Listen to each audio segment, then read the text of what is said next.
Hello everyone, I am Luke, and welcome to the first of 3 battles, 86, 87, and 88, that have been clumped together for your enjoyment.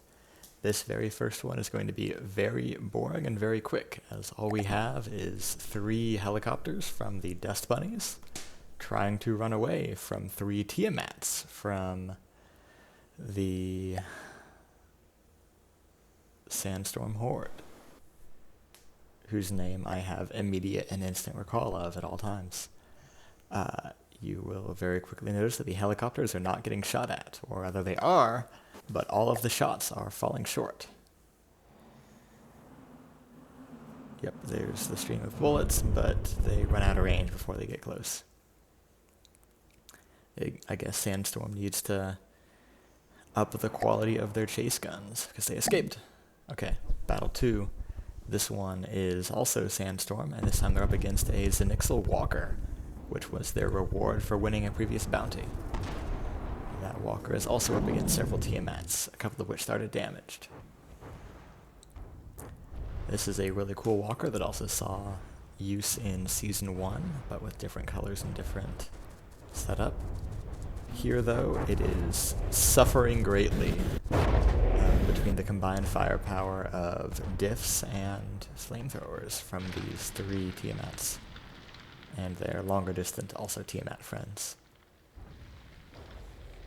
I think there are pretty few craft in the game that can match the short range burst fire per cost of a Tiamat.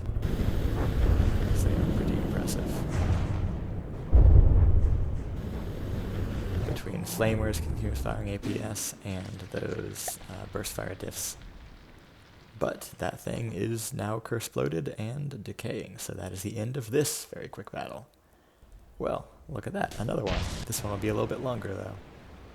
This is the very last battle for the River Kingdom, unfortunately.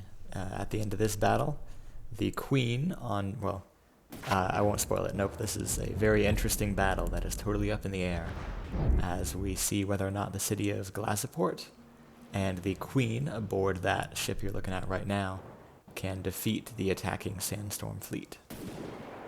Sandstorm have brought in one of their naval squadrons, like this guy right here,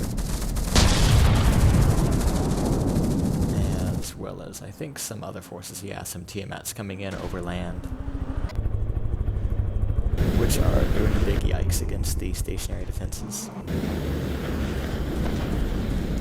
Tiamat's looking remarkably graceful, as always, for being flying diff and flamer bricks. That pre-dreadnought there, or early dreadnought, depending on how you want to classify it, is yeah, not doing great with that much fire and that many diffs coming into it. Zanixl have some cool craft, but they are not up to this kind of bombardment. Especially not when they're outcosted, which I think they are. I think it's about 1.1 mil on the attacking side, and maybe around half a mil for the defenders. Could be a bit more. But yep, you can see already most of the defenses have been destroyed, and now this battleship there is pretty badly damaged.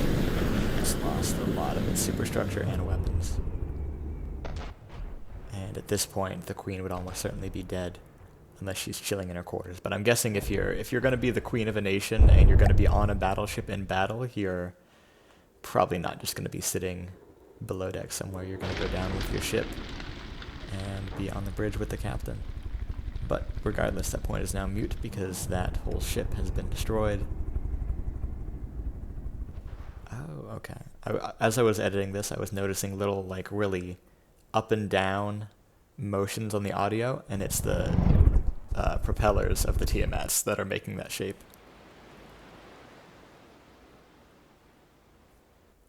But yep, there goes the last 2 defenses, one of which has already been turret popped. And yeah, that is not the sight that you want to see when you are defending the very last city of your people. That's a lot of fire and a lot of bullets and just a lot of unfun stuff coming your way.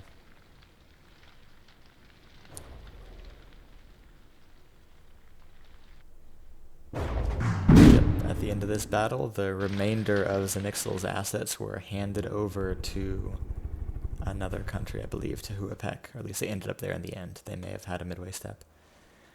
But yep, that is the end of Zanixl. Thank you all for watching this battle. We'll conclude everything here.